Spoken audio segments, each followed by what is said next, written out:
ជំរាបសួរពុកម៉ែបងប្អូនទាំងអស់គ្នាថ្ងៃនេះយើងមកសិក្សាមេរៀនបន្តមេរៀនទី6 Unit 6អំពី Short O មានដូចជា ought ought up ought ought up បាទឥឡូវកុំឲ្យខាតពេលយូរយើងទៅសិក្សាទាំងអស់គ្នានេះគឺជា letter O អក្សរ O សំឡេងប្រកបរបស់វាគឺ អឥឡូវសូមស្ដាប់និងថាតាមទាំងអស់គ្នា first អ x ទៅជា fox l អ g log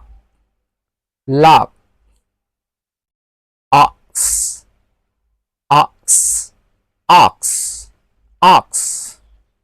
r o d rod fox log ox rod ox log rod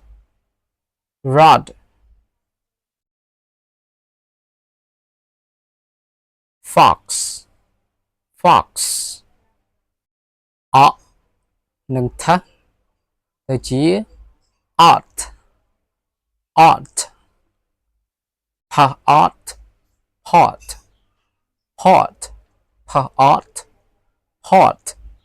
pot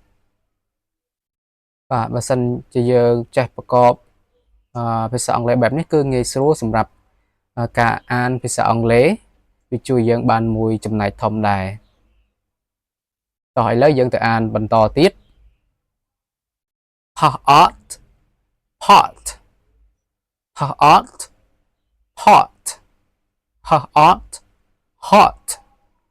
ought hot cot បាទនេះគឺជារូបភាពតំណាង cot បើក e អី cot បាទរូបបើក e នេះសម្រាប់យើងដេកពីលើហ្នឹង the ought dot នេះគឺចំណុចបាទចំណុចបាទសូមអានទាំងអស់គ្នា the hot pot is under the cot the hot pot is under the cot the hot pot is under the cot បាទនេះរូបឆ្នាំង hot pot ឆ្នាំងដែលកំពុងក្តៅនេះវានៅក្រោមបាទ the cot បើក a បើក e ហ្នឹងឬក៏វត្ថុដែលមានរាងដូចជាបើ e ហ្នឹងបាទឥឡូវយើងមកប្រកបបន្តទៀតអនិងផទៅជា up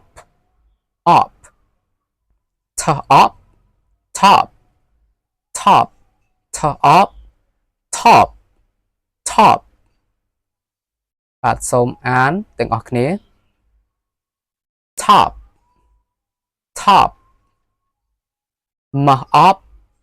mop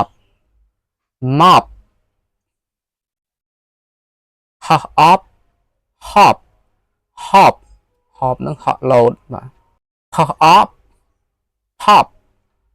pop បាទនេះ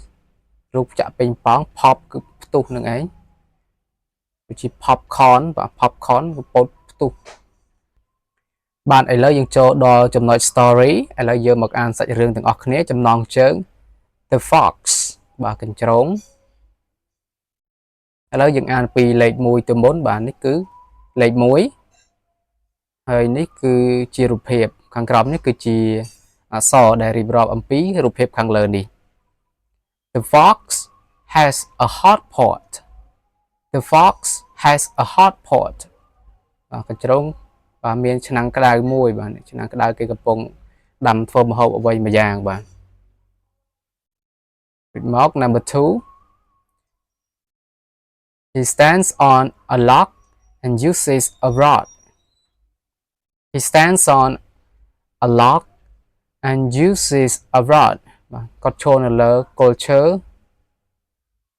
ហើយប្រើសន្ទូចបាទប្រើសន្ទូចដើម្បីស្ទូចត្រី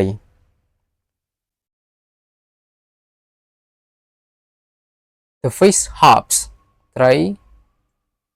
បានលោតចេញ It doesn't like the rod វាអត់ចូលចិត្តសន្ទូចទេ It doesn't like the rod The fox hops too He gets wet The fox hops too He gets wet ចិញ្ច្រងក៏បានហក់ដែរបាទគឺហក់ចាប់ត្រីនឹងឯងភាសាត្រីលោតចេញពីសន្ទូច He gets wet គាត់សើមខ្លួនទៅទឹកជោក He gets wet បាទចំពោះមេរៀននេះផងដែរក៏ឈានចូលមកដល់ទីបញ្ចប់សូមអរគុណបងប្អូនទាំងអស់គ្នាដែលបានចំណាយពេលវេលាតាមដានទស្សនាហើយយើងនឹងជួបគ្នានៅវីដេអូមេរៀនបន្ទាប់សូមអរគុណ